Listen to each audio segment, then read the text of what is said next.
Good morning and good afternoon, and welcome to this Google Hangout with the Jobs Knowledge platform. We are very excited today to be talking about the really important challenge of youth employment, focusing really on Sub-Saharan Africa, where the challenge is particularly pressing. We have a really great panel today, so I'm going to introduce myself very briefly. I'm going to be the moderator, and we have three experts online. You can certainly listen to our exchange. You can also put in comments. We'll try and take questions from you as well. So my name is Mary Hallward-Driemeier. I'm a lead economist at the World Bank in the research department doing work on entrepreneurship, and I've done some work particularly on women's economic opportunities in Sub-Saharan Africa. We have with us three panel experts. So Dion Filmer is, waving there. He's a lead economist in the research group at the World Bank and works on issues of youth employment and skills, service delivery, and impact evaluation of various policies and programs working to try and improve human development outcomes. And he, along with Louise Fox, have been heading up a large report focused on this topic of youth employment in Sub-Saharan Africa. So Louise Fox had been at the World Bank. She is now a university lecturer visiting at the University of California at Berkeley. She's had a long, very distinguished career in development economics and has worked on a range of different issues, particularly focused on some of the sort of smaller enterprises and ways of expanding economic opportunity and working on poverty reduction, again with a focus on Sub-Saharan Africa. And then we're also very pleased to have Dr. Ali Mbaye from Dakar, Senegal. He's a professor of economics at the University of Cheikh Anta Diop. He has his PhD from Clermont-Ferrand in France. He has been a visiting professor at various places, including in the United States, but a lot of his work, again, is on Sub-Saharan Africa and how to expand job opportunities. So we're really thrilled to have this panel and hope to have a very lively discussion. And to kick it off, I was going to ask Louise to just set the stage. What is the nature of the challenge? What are we talking about? If you could give some key facts that we should be keeping in mind when we think about what the challenge is to provide more employment in Africa for youth. So,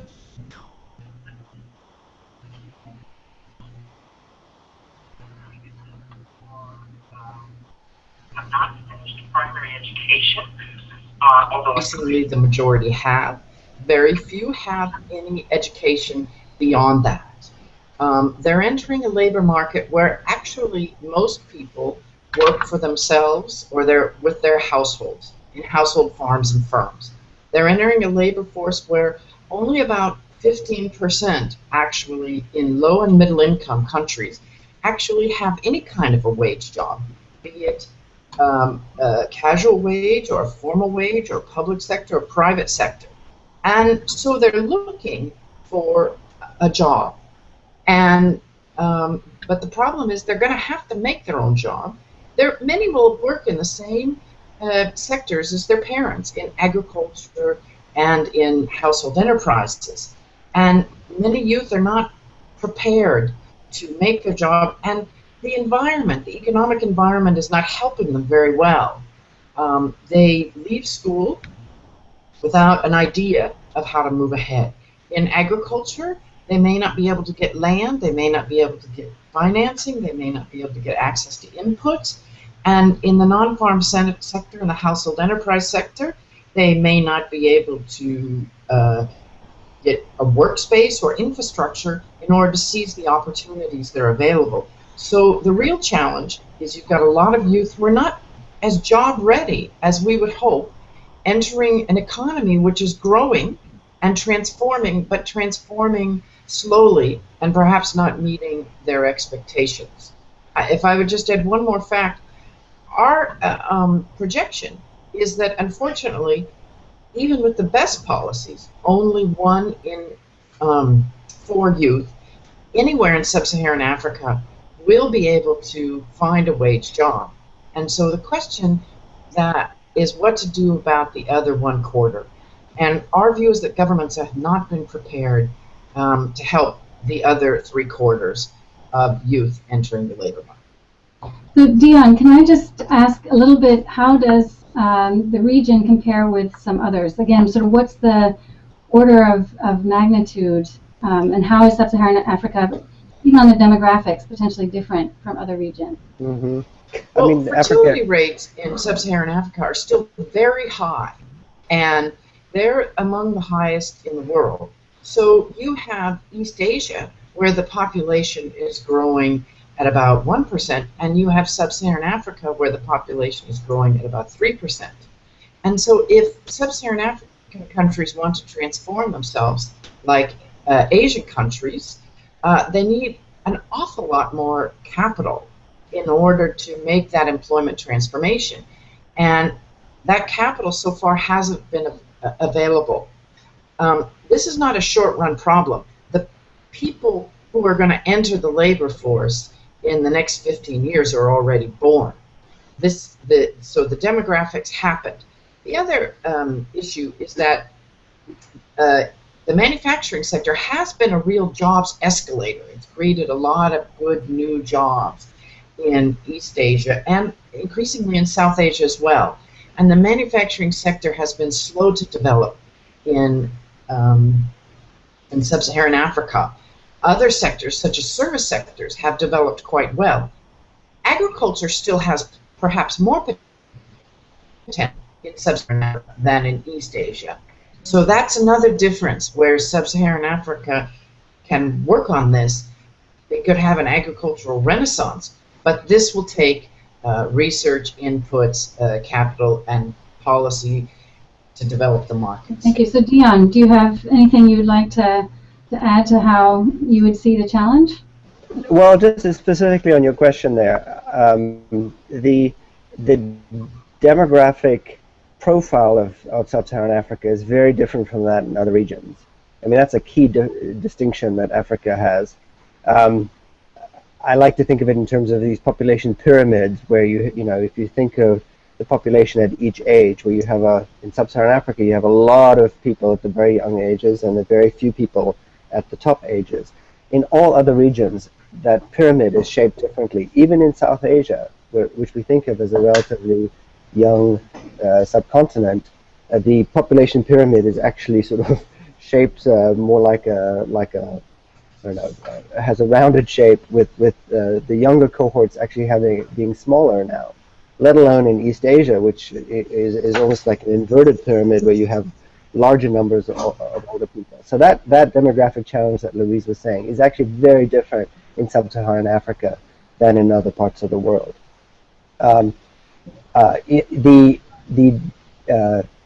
The prospects for that are actually quite interesting and a little bit scary in Sub-Saharan Africa, in the sense that whereas other parts of the world have gone through sort of this demographic transition, or fertility transition at least, Africa's fertility transition or demographic transition has stalled.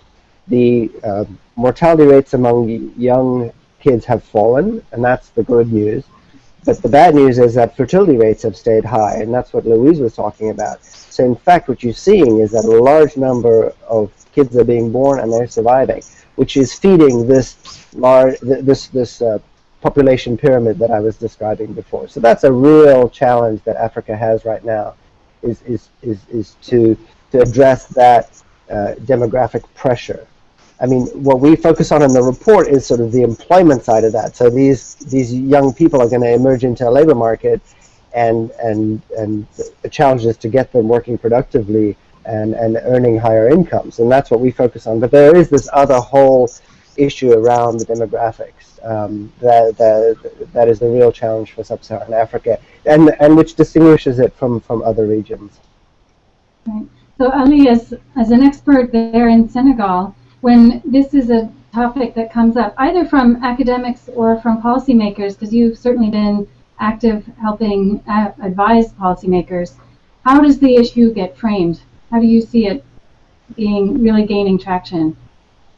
Yeah, I think the fact we have in our position do support what has been said about the demographics. Demographic growth is very fast in Senegal, but also in neighboring countries in West Africa. If you look at Niger, it's higher than the average, the African average. It's 4%. So while these demographic trends are increasing very fast, everything else barely increase in terms of resources. So we have a lot of discrepancies between the needs, the basic needs of the populations in terms of education, in terms of all the services, and the resources available to provide such needs. So I think this is an important problem, and unemployment is also a very important challenge in this regard. The economy is creating very few job opportunities. I mean, in the formal sector, as Louise just pointed out.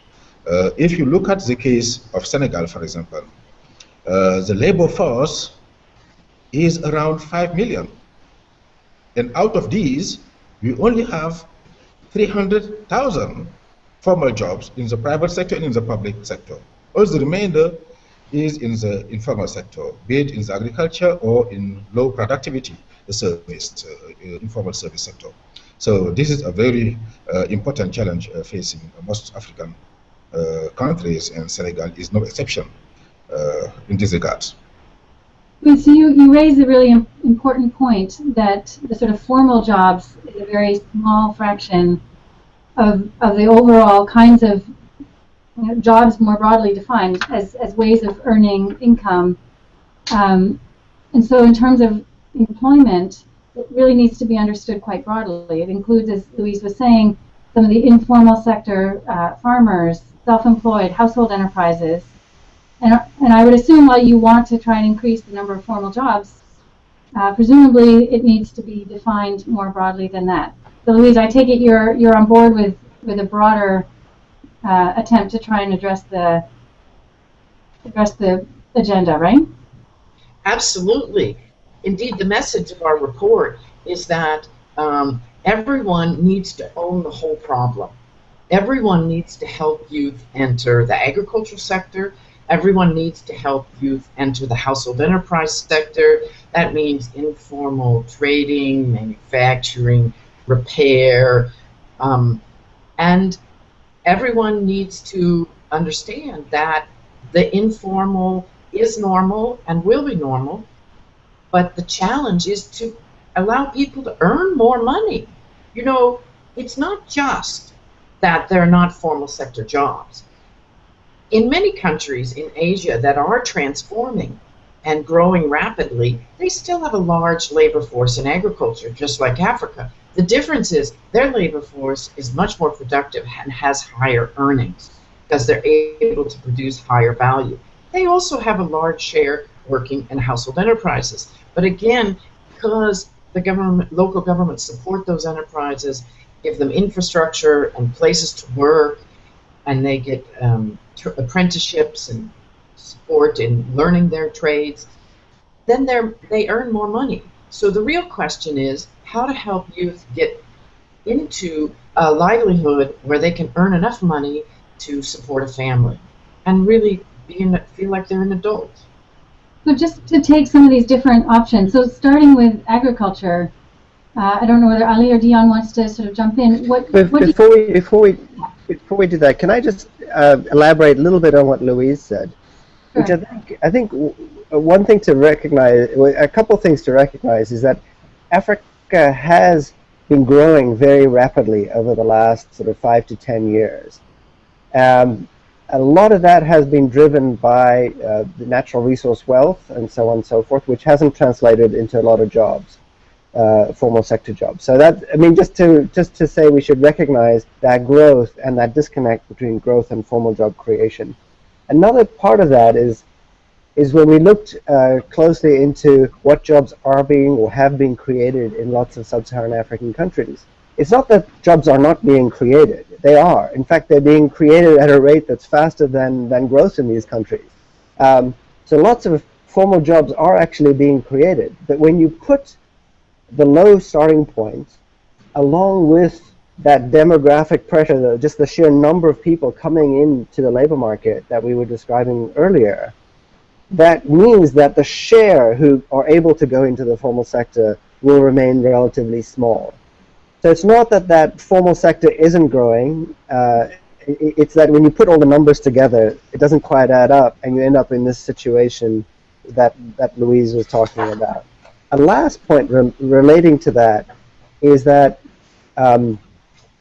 the Africa actually, Louise has been describing, and in the report she's talking about, the youth employment in Sub-Saharan Africa report that we were involved in, puts a lot of emphasis on the household enterprise sector and the agricultural sector, and we don't do that at the expense of strategies and approaches to improve the business environment and the human capital dimension for formal sector jobs. We argue that this is all in addition to those kinds of strategies. So it's not an either or; it's in addition to. So I just wanted to make that clear that from while Louise and our report focuses on owning the whole problem, bringing agriculture, bringing household enterprises into the story, that isn't to the exclusion of those formal sector jobs, and the need to think about strategies to grow those as well. Right. So I think that's an important message to really emphasize and clarify. So I think it'll be good to talk about the formal sector and the policies that one might do to expand those jobs.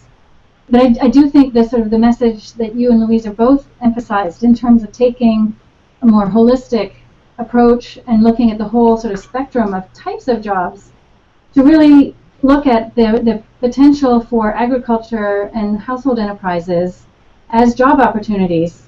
And some of that may be because the youth don't have a lot of choices, or it may be a real opportunity. How do you, on that whole spectrum, ensure that the agriculture and the household enterprises are opportunities, or enough of an opportunity for the future for these young people?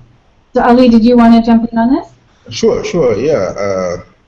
I think whatever sector is targeted to absorb this excess labor supply doesn't preclude the need to improve the business climate, because the fact is that it's very hard to do business, lucrative business in Africa, in all sectors, even in the agricultural sector, because productivity is still low in the agricultural sector. Yield are still weak in the agricultural sector. Addressing these business environment issues, to me, is critical.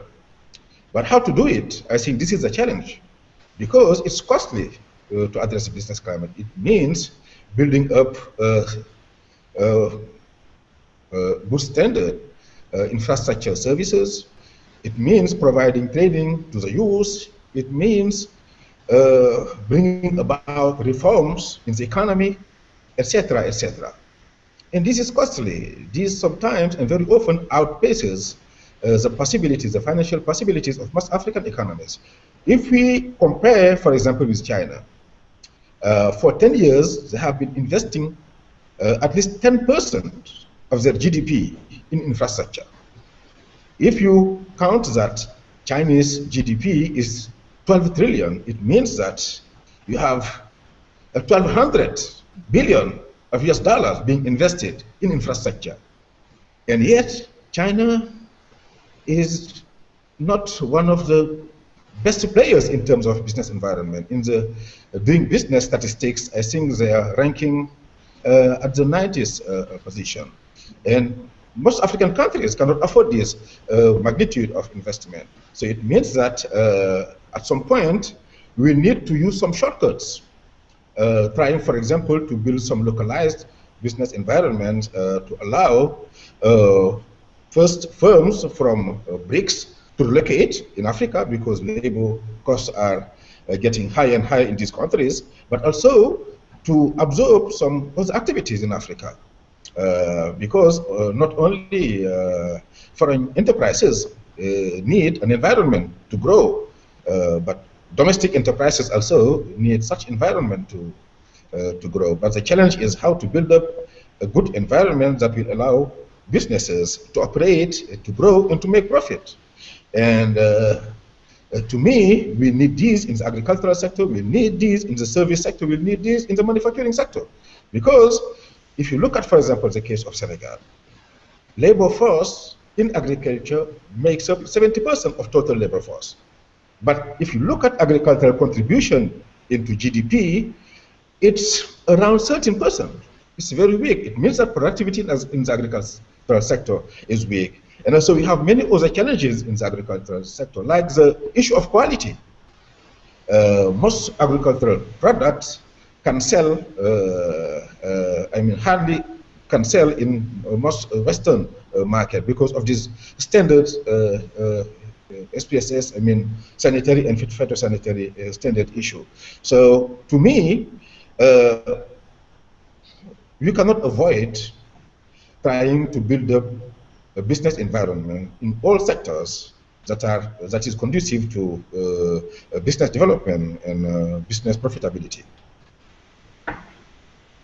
Right.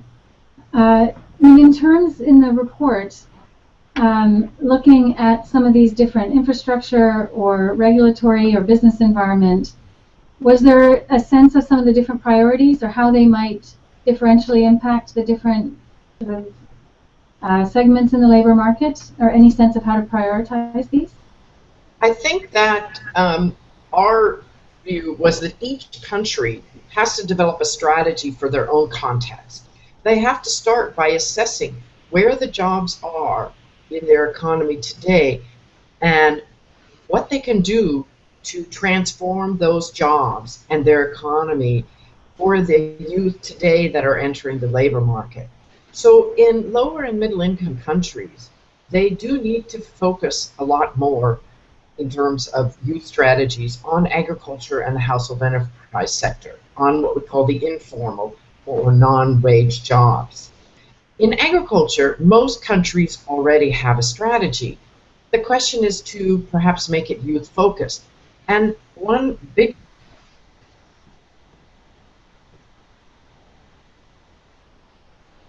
sorry, Louise, we seem to have lost your audio. which countries need to address perhaps more high-end. They can bring their education and their energy to the sector and be more productive. In the household or informal enterprise sector, countries need to develop a strategy and stop suppressing the sector. Many countries suppress the sector or at least don't actively support it. And there we do think countries need to develop strategies, and those strategies need to be strategies for everyone and especially for youth. Mary, one thing I do want to highlight, which we haven't gotten to and we can come back to, is the whole problem of young women. Actually, the majority of youth in Africa are women and are females, and they have special and particularly difficult problems in entering the labor force and in finding sustainable employment. There are blockages almost at every turn. Okay, so I would like to talk specifically on the gender particular challenges. I just still wanted to maybe ask Ali a little bit more this sort of question that Louise brought up of too many governments taking a position of trying to suppress the informal sector or suppress as opposed to support more household enterprises. Whether you agree with that and what the political economy might be to try and change that around to have policies that might be more conducive to supporting that part of the economy. Yeah, I think it's a very good point. I think from a policy perspective, it's really very difficult to envisage to suppress the informal sector from the economy, because this is the bulk of the economy. If you look at most West African countries, the informal sector contribution to GDP ranges from 50 to 70%. And in employment, is 80 to 90%. In this context, it's not realistic to me to talk about suppressing the informal sector. On the other hand, people tend to look at the informal sector as a homogeneous sector, while the informal sector is heterogeneous. We have several segments in the informal sector. And to me, each of these segments of this wide spectrum has special needs in terms of regulation and in terms of a policy intervention. And to me, the right policies should be devised and implemented for each of these segments. But yeah, the major problem with our government sometimes is, Luis mentioned that, and I really support it, lack of strategy. Having a strategy doesn't mean just having a PRSP document. It's not necessarily a strategy. To have a very good strategy and to design effective measures and to implement them consistently. We are lacking, we are losing ground in all these, on all these issues. We have very weak strategies. Usually people rely on donors to provide such strategy, and to me, even if we can expect some support from the donors, they cannot replace us in designing such strategy. So this strategy, to me, is inescapable. Second, we should be consistent. I mean, you have a lot of reversals in our policies, and this is very wrong for investment. So I think all these does count to have result-based policies for the private sector in general, and to address the informal sector issues in particular. So Dion, do you have particular ideas of how governments could improve their strategies for the informal sector? Well, first, I just wanted to come back to when Louise's audio was cutting out when she was talking about agriculture. I mean, the two things that she was talking about, one is when we look at agricultural strategies with a youth lens, the two things stood out when we looked at the issue. One was access to land, and then one was, ways to get young people more financially included. Then they can build a financial history and thereby including access to capital so they can get themselves started in agriculture. Those are two of the issues that she was highlighting there. But in terms of the strategies, I mean, one thing I wanted to go back to was a cross-cutting strategy, a cross-cutting issue, which is education. I mean, Louise started off at the beginning talking about levels of education on the continent in Sub-Saharan Africa.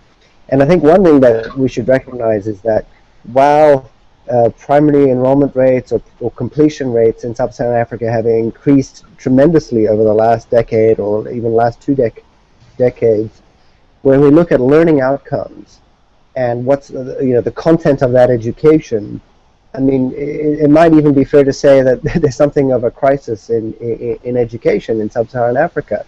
The SACMEC, the Southern African Consortium for Monitoring Education Quality, whose data the latest round of data we have from 2007, when they measured sixth grade achievements of sixth graders in maths and reading, and basically they find that it's about 14 countries in Eastern and Southern Africa, something on the order of 60% of test takers, sixth graders, do no better than beginning numeracy on a math test. Beginning numeracy means basically you can recognize numbers and you can maybe do single-digit addition. They have not yet achieved what the test describes as basic numeracy, which is you can manipulate numbers. This is after 6 years of schooling. So we diagnose sort of the strategies and approaches to start addressing the youth employment challenges. We put a lot of emphasis on establishing basic human capital onto which other skills can be built. So getting basic education right, getting these young kids coming out of school having a strong foundation of cognitive skills is, we think, a prerequisite to building technical training, to building science or technology, all of these other things that people would like to see happening in Sub-Saharan Africa is going to rest on that strong foundation. And let's recognize that for many youth who go out into agriculture, who go out into household enterprises, primary schooling is basically the last level of schooling that they're going to get. And so that's a chance to get them to get skills is going to be in that primary school cycle, at least for the near term. So I think that's a cross-cutting strategy that almost all Sub-Saharan countries need to do. And just let me say one more thing on skills, which is another dimension of skills that emerges from looking at experiences across the subcontinent, is that there's a range of skills that matter. So The basic education is all about, basic cognitive skills. But when we look in agriculture, when we look in household enterprises, as well as in the formal sector jobs, behavioral skills, life skills, the ability to engage in groups, to engage diligently on tasks, having perseverance, all of these different dimensions of skills come into play. And there's a number of interesting experiences actually around the subcontinent of trying to instill those skills. I mean, Louise is talking about young women, some programs that have really tried to build on life skills for young women and getting them able to engage more productively in household enterprises, and we do see that they earn higher business income. So working on those skills is an important complement to building that strong foundation of basic cognitive skills. Right. So that's an important message, that it's not, these skills aren't only for the formal wage workers, but at the level of skills you're talking about, it would help anybody on any endeavor that they're trying to do, and that the education system, it sounds like, is not serving many of the youth well. So Louise, you had mentioned you wanted to talk more on the gender, and Dion had given a little lead into that. What do you see as some of the gender-specific challenges within this agenda? Well, there are a number of challenges, and they start where Dion left off, which is that girls aren't getting to school and at the rate of boys, and they're not completing school at the rate of boys. So they're even more disadvantaged than some of the figures that Dion cited. The second thing is, it takes, as Dion says, a range of skills to be successful in the labor market and in the economy and making your own jobs. And some of those are sort of behavioral skills. We would call them maybe know-how and social skills. And girls often are not taught those skills at home. And they don't have role models because maybe most of the women in their town or in their village are working in agriculture and raising a family with a number of kids. And so the possibilities that exist in the economy that they could grab onto and work with after they leave school, maybe they're not able to recognize them because they don't have those skills and that experience. And so instead what happens is that they start to get married and have children very early. Females in Sub-Saharan Africa marry earlier and have children earlier than females anywhere else in the world today, and anywhere else in the world even, say, 50 years ago. And so this cycle is a vicious cycle of poor education, early marriage, early childbirth, leads to poor labor market outcomes. There are some NGOs and some community-based programs that have been successful in breaking this cycle. And some of them are safety net programs, some of them are skills and education programs. They all involve an aspect of social support or behavioral change, encouragement, building those, what we call the soft skills, in order to help females be successful. It also suggests that people, if countries want to be effective there, they need to make sure that whatever they're doing is working for girls as well as boys, males as well as females. So Ali, looking at your students, well, obviously they're at university, they're already at sort of the top of the education pyramid, but if you look at the male and female students you have, how they do, what their aspirations are, what they go on to do afterwards, do you see differences in gender challenges for their employment prospects? Yeah, I think the gender divide in Africa is paramount. Everybody recognizes that. But I think things are changing. If you look at facts in primary education, enrollment rates for girls are improving. In a very good way, and to me, in the future, not maybe in the near future, but in the long run, this issue At least as far as education is concerned, will be less and less, a constraint. But let me come back to the education issue. I think this is very important in general, not only for girls, but for everybody. Our countries have performed, sometimes well in these regards, in terms of enrollment, in terms of completion rate, etc., etc. Of course, in many indicators, we are still lagging behind. But we have seen some progress happening in this area in the recent years. But the problem is with the type of education we need. People have basic education, but vocational training is lacking. Entrepreneurial training is lacking. And this is provided for by informal institutions. For example, if you look at most entrepreneurs in Africa, usually they don't come from the formal education system. They come from the informal education systems. For example, in Senegal, we have the Dara. Many sociologists and anthropologists have documented this. The Burit Brotherhood, which is predominant in the economy, in the business. Usually, these actors do not come from the modern educational systems. They come from the Dara. They cannot write or read in French or English, but they can read and write in Arabic, for example. And these guys are completely dominating the business landscape. That means that we have a very important segment of training, training that is conducive to production and to growth that is lacking, and the informal sector is again filling this gap. And unfortunately, our statistics on education do not take account of this.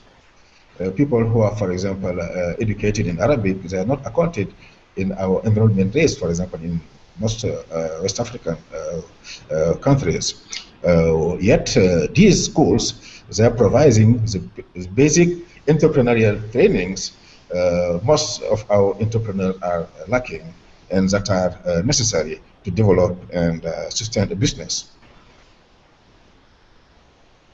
Right.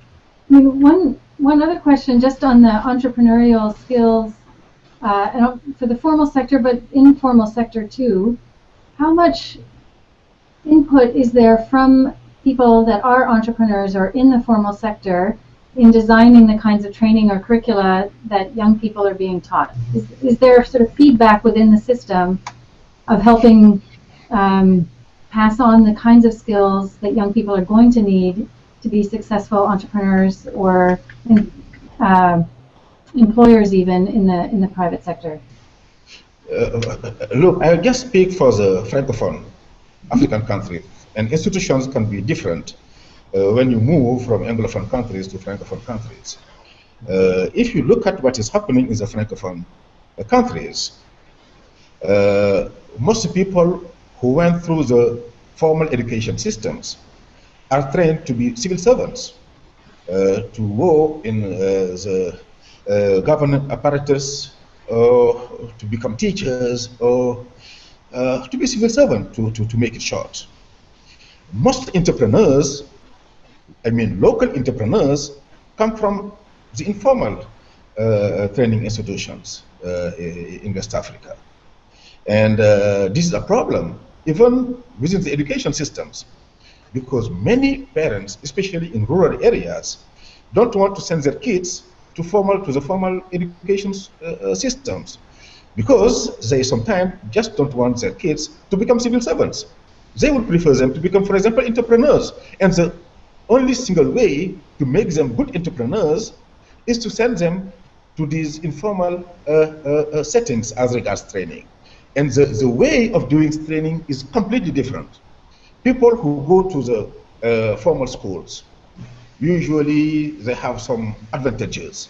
They are giving scholarships, they are given teachers who are very well paid to provide the kind of teaching activities they need. But when you go to the rural education systems, you don't have any of these. People, I mean the students, they're doing everything, almost everything on their own. And even assisting their teachers with some domestic tasks. For example, going to fetch water for the teacher's wife, going to fetch some woods, dry woods for the teacher's household, and things like that. They get up very early in the morning at 5 a.m. and go to bed very late. And these guys end up being very successful entrepreneurs. And I just would like to refer you to the work of a lady who is a sociologist. Her name is Victoria Ebin. And she has interviewed many of such entrepreneurs worldwide, because they are scattered everywhere in the world, in Europe, in America, in Africa. And one of those guys told Victoria Ebin, we are not scared of, adverse conditions. We are used to laying down and sleeping without a bed. We are used to working under the sun. It means that these guys are prepared to the kind of difficult environment which is ours, while our students, they are used to getting paid to go to school, they are used to going on strike, and at the expense of the others. And they hardly end up being successful entrepreneurs. And we have very famous jokes where people who used to be informal entrepreneurs became successful and sent their kid to the most famous US or European universities. And when they come back, they hardly success to sustain the enterprises, the businesses their fathers succeeded to set up and sustain. So I think this is a very important challenge, the type of education we are having, and this dualistic nature of education within our countries. Mary, can I ask Ali a question? Sure. Ali, what I wanted to know is, in Anglophone countries, especially in East Africa, believe it or not, many entrepreneurs complain about the negative environment or the negative social view of entrepreneurs. That entrepreneurs, even though they're the ones creating value, they're the ones creating growth, they're the ones creating these coveted wage jobs, that they don't have much social status, that they're not really valued, and that people learn early on, informally and formally in the education system, that being an entrepreneur just isn't a very good thing. Do you think that's true in Francophone countries, and do you think that's an obstacle to the kind of economic transformation and employment transformation that Africa needs? Oh, I think this is a very important question. If you look at what is happening in the political arena, you can find this kind of behavior where governments just are suspecting people who succeed in business. But if you look at the educational setting, it's not what we observe. If you look at, for example, the Murid Brotherhood, kids are trained to become entrepreneurs, nothing else. From the very early age, I mean, starting from even 3, they're sent to the Dara. Dara stands for informal schools. And they are taught how to memorize Quran, and they are taught how to become a businessman, how to succeed in an adverse environment. And with my co-author, Nancy Benjamin, we organized once a workshop here in Senegal, gathering informal actors and formal actors, and we invited the Minister of Justice to open it and to chair it. And one of these informal entrepreneur who is very successful, and he made a very remarkable speech in Wolof, not in French. He said, look, I come from a very remote area in Senegal. No health center service, no education service, nothing. So I had to fight to achieve this level. And now I recognize it, I'm informal. So don't ask me to pay tax. I owe nothing to the government. So this is the kind of behavior they have in the rural area. they have to fight very hardly to succeed, and most of them succeed in, I mean, as businessmen, even without having the basic training normally people are expected to have to succeed in business.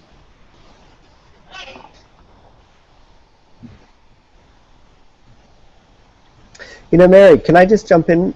Yes. You had asked a question about feedback loops between, you know, the people who've gone through training systems and the employers and the various actors in that process. And I see there's a question that's come up on strengthening technical and vocational education tools. I mean, my answer to your question was going to be, if we think of formal technical vocational education and training institutes, there's a long history of them having absolutely no feedback from the people who've gone through them, the employers who hire the graduates, and so on and so forth. There's been these models of very top-down, curriculum-driven, but sort of abstract curriculum that don't actually deliver skills that are then used in the workplace. And then you see low graduation rates, you see low employment rates of graduates, and so on and so forth. So there's a long history of a big no to your question. On the other hand, one thing I did want to maybe riff a little bit on what Ali was talking about is, in our report we spent a lot of time describing various types of apprenticeship systems. And this is particularly important for the household enterprise sector. A lot of youth, sort of after they leave school and before they set themselves up on their own, especially in this household enterprise sector, go through a period of apprenticeship. And that is essentially a form of technical vocational education and training, but it's very hands-on, it's very informal, if you will, but it actually leads to a certain kind of very relevant outcome, which is being trained in this particular thing and this particular activity. Now, that has the downside of self-perpetuation, right? So if these are low productivity activities and you're bringing in a new crop of people who are learning the same low productivity approaches, and that self-perpetuates, so that's the downside. On the upside is that it's an existing market. It's training people in an existing market which has a set of consumers, and so it is actually more tightly linked to the outcome of earnings.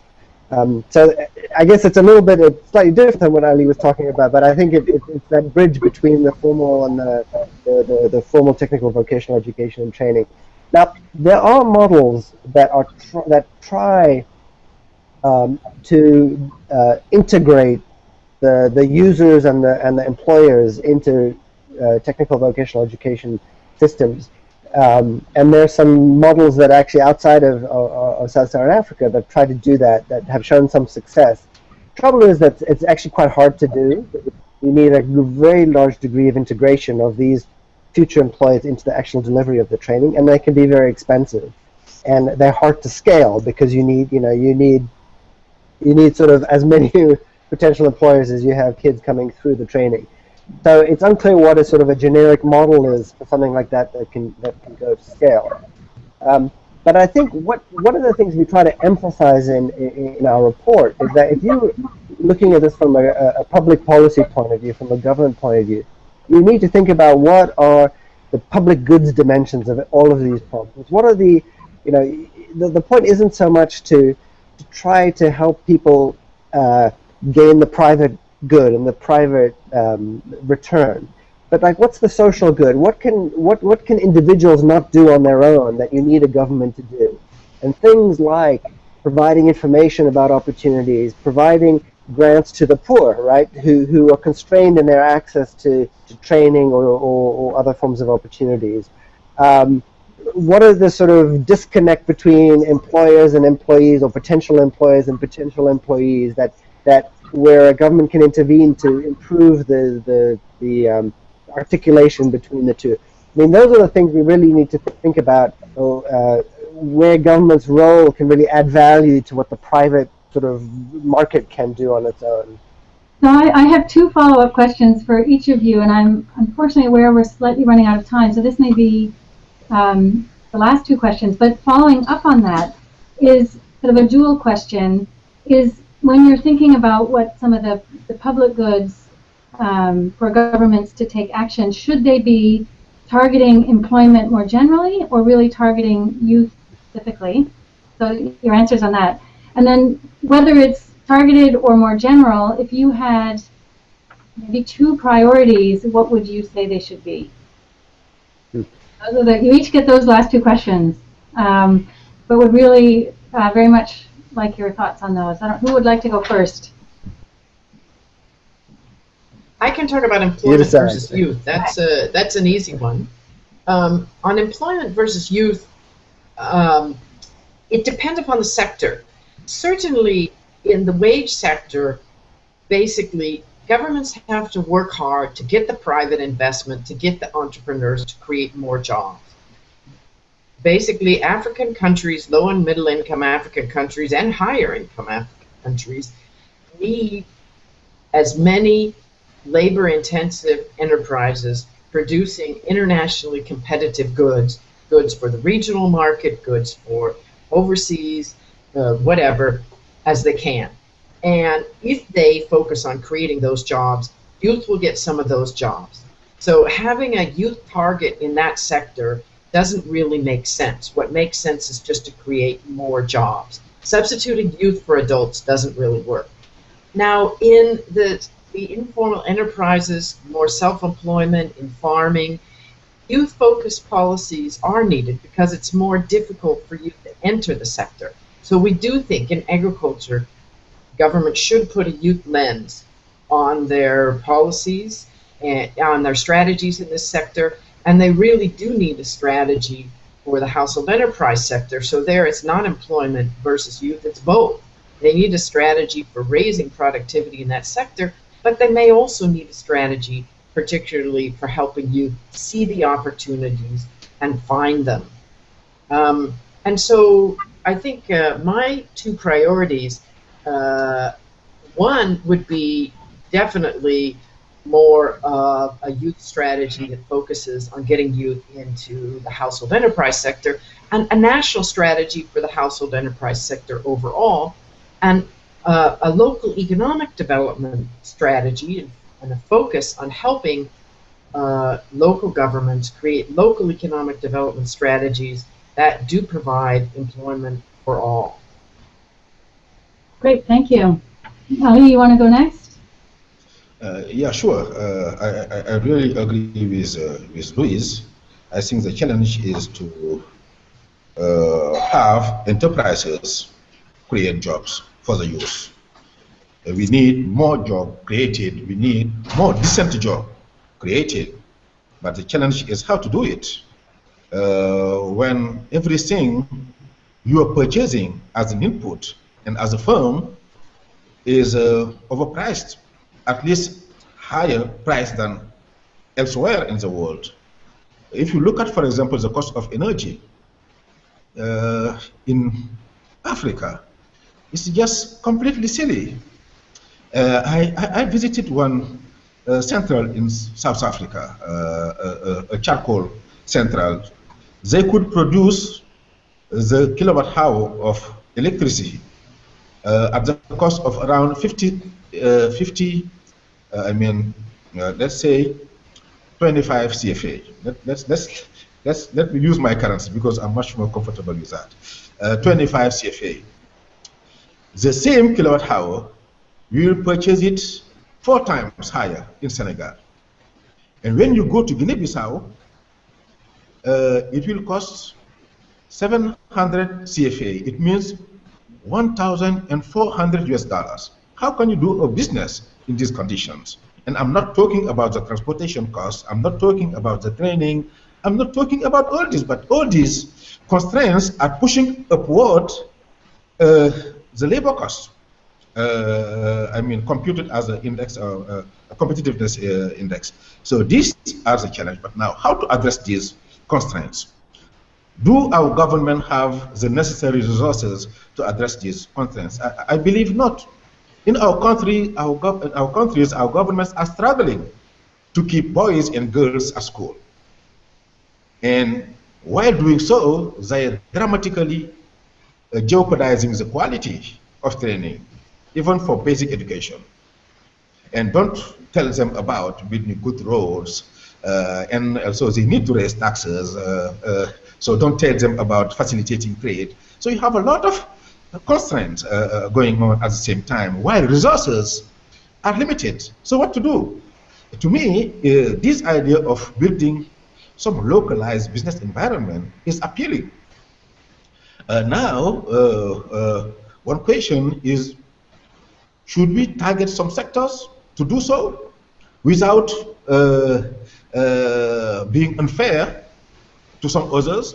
I mean, if we target a given sector, we could be unfair to people who are moving in other sectors. But anyway, my feeling is that we need this kind of localized business environment where firms could be provided with the basic incentives to operate and to grow. I think Louis is right. You do no longer have any firm in the manufacturing sector in Africa. Our textile industry has disappeared. Our garment industry has disappeared. Almost industries in all sectors have disappeared, and because the business environment is not very good and it is getting worse and worse, that's why the formal sector is shrinking and the informal sector is thriving. And to me, we might need to use this kind of shortcut to give firms some umbrellas, at least to exist and try to grow. Thank you very much. And Dion? So, I mean, Louise and I have been working on this report together for a while now, and so we haven't quite achieved mind meld, but we think alike on a lot of issues. But on this issue of jobs for youth versus jobs in general in the formal sector, I mean, just to put it very starkly, and one of the things we talk about in the report is we say, okay, if we think of this as a zero-sum game, and what we're trying to do is argue against thinking of it as a zero-sum game, what are the welfare implications of substituting a job for a young person versus a job for an older person who perhaps is supporting a family? That's a stark choice that you implicitly imposing on that situation, which is why we argue that really the strategy is to increase the number of jobs and youth will share in those jobs, right? So on that, I think I won't repeat what Louise said, but I just thought emphasize that stark distinction. In terms of policy priorities, you know, one of the things that became clear is that there really are no silver bullets. So there's no one sort of priority that you can put on there that's going to change the game completely such that all of a sudden your youth employment challenge is overcome. So in a sense, when we say priorities, given that situation, when we say priorities, it's really sort of where to put your emphasis now in order to achieve that more holistic approach that's going to bring in a lot more people into the more productive employment sphere, if you will. So there, I think what's very clear is that trying to change the discussion away from addressing youth employment means technical and vocational education and training for the formal sector, which is a lot of times that's the way the discussion is framed. Breaking out of that, I think, is the priority, and incorporating the discussion of agriculture, incorporating the discussion of household enterprises, and the human capital and the business environment, the dimensions of all of those. Frankly, that's a priority. Actually changing the terms of the debate is a priority. In terms of actions, well, we can argue, and we'll each have our sort of area of emphasis. I will argue, you know, as I said before, that building a strong foundation of skills is a key ingredient of building that human capital side of it. But, you know, building a lot of human capital, if the business environment is completely dysfunctional, is probably unbalanced as well. And so I'm willing to have that discussion, but as you can tell, I'm sort of struggling to sort of bring in all of these dimensions simultaneously, because I think ultimately that's what you need to do to address this, is you have to work on all of the fronts. Right, which is a huge challenge, and it's from coming from our online audience too. Alka Bargava, thank you for your comment. So again, this sort of virtuous cycle, how do you change some of the terms of the debate, but the point sort of back a little bit on the sort of training, in particular vocational training. If you can increase the quality in the ways that you have been talking about, you make it more attractive. Families are going to want to invest in their children partaking. And if it's good, better quality, it gives them the skills where they can then enter the labor force more productively. So that's another sort of example on this virtual cycle. But I like your point about sort of changing the terms of debate is itself part of what the agenda should be. To look at it holistically, to look at jobs where the opportunities really are. And again, from our online audience, just saying the fact that we're having this as an online audience and a broader debate and an opportunity for more people to participate, to learn about what's going on, what's working, and a forum where they can voice their opinions too is a contribution. So thank you very much for your time, your expertise, and to share this. We very much appreciate it. This link will be on the Jobs Knowledge Platform Facebook and web pages for other people to share going forward. And we hope this is not the end of the discussion at all, that we can keep the debate going and really help change terms of debate to make a real impact for youth in Africa. So thank you very much. Thank you, Mary. Thanks. Thanks, everyone else. Thank you.